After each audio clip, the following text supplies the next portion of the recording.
আধুনিক মালয়েশিয়ার জনক বাংলাদেশের বংশোদ্ভূত ডাক্তার মোহাম্মদ মাহাথির আমাদের দেশের চিকিৎসা ব্যবস্থা নিয়ে ওনার বক্তব্যের সাথে মিলে গেছে। যে দেশের রাষ্ট্রপ্রধান বিদেশে চিকিৎসা নিতে যায় তখন বুঝতে হবে ওই দেশের চিকিৎসা ব্যবস্থা ভালো না। উনি প্রেসিডেন্ট থাকা অবস্থায় ওনার হার্টের সার্জারি করতে হবে জেনে উনি বিদেশে যাননি।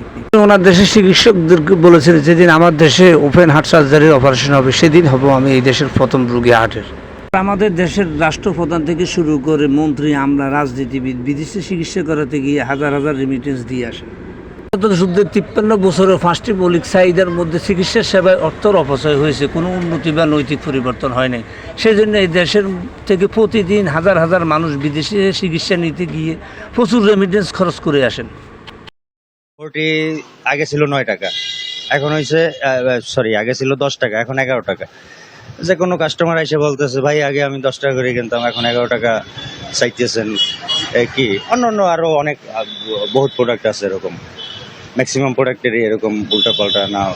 যেমন স্কোয়ারের ফিক্স 8 টাকা ছিল, এখন 9 টাকা। অর্থনীতিবিদরা বলছেন ওষুধের উৎপাদন খরচ 50 থেকে 70% বাড়েনি, কিন্তু ওষুধের দাম তার চেয়ে বেশি বাড়ানো হয়েছে।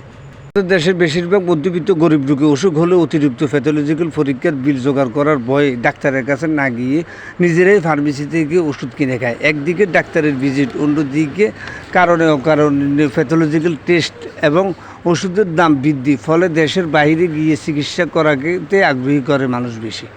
সরকারি হাসপাতালগুলো জনগণের পকেটের টাকা চলে, সেখানে গেলেও একই অবস্থা।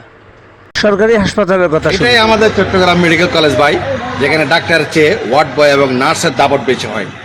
টাকা ছাড়া এক পাও চলে না ভাই। এটাই শিল্প সমিতির তথ্য মতে বর্তমানে বাংলাদেশে 269টিরও বেশি ছোট বড় ওষুধ কারখানা রয়েছে। এতে দেশের জনগণের কোনো লাভ হয় নাই। আন্তর্জাতিক বাজারে কাঁচামালের মূল্য বৃদ্ধি বলে গত বছর থেকে এই পর্যন্ত 2-3 দফা ওষুধের দাম বৃদ্ধি পেয়েছে। তার মধ্যে ওষুধ কোম্পানিগুলো ডাক্তারদের জন্য যে পরিমাণ অর্থসহ মূল্যবান উপহার সামগ্রী প্রদান করে তা ওষুধের দাম বাড়িয়ে জনগণের পকেট থেকে আদায় করেন। সে সুবাদে অনেক ডাক্তার নির্ধারিত কোম্পানির ওষুধের নাম লেখার উপর রোগীকে বলে এই কোম্পানির ওষুধ ছাড়া অন্য ওষুধ খাবেন না। তাই জেনেটিক নামে ডাক্তাররা ওষুধ লিখে দেওয়া যুক্তিসঙ্গত। রাষ্ট্রপতি, প্রধানমন্ত্রী থেকে উপদেষ্টা সবাই বাংলাদেশে চিকিৎসা করতে হবে এবং সেই ব্যবস্থা এই দেশের জনগণ চায়। স্টেটকে দায়িত্ব নিতে হবে সার্বজনীন স্বাস্থ্য এবং চিকিৎসার জন্যে। কোনো মানুষেরই নিজের পকেট থেকে স্বাস্থ্য ব্যবস্থা দেওয়ার কথা না, এটি তার মৌলিক দায়িত্ব। বর্তমানে যারা উপদেষ্টা আছে তারা এই বিষয়ে অবগত আছেন, তাই এই দেশের রাষ্ট্রপ্রধান থেকে শুরু করে মন্ত্রী, আমলা সকলে বিদেশে গিয়ে চিকিৎসা সেবা না নিলে এই দেশের রাতারাতি চিকিৎসা সেবা উন্নতি হয়ে যাবে। দেশের চিকিৎসা সেবা নিয়ে যদি তাদের এত অবিশ্বাস হয় তাহলে জনগণ কোথায় চিকিৎসা নেবে?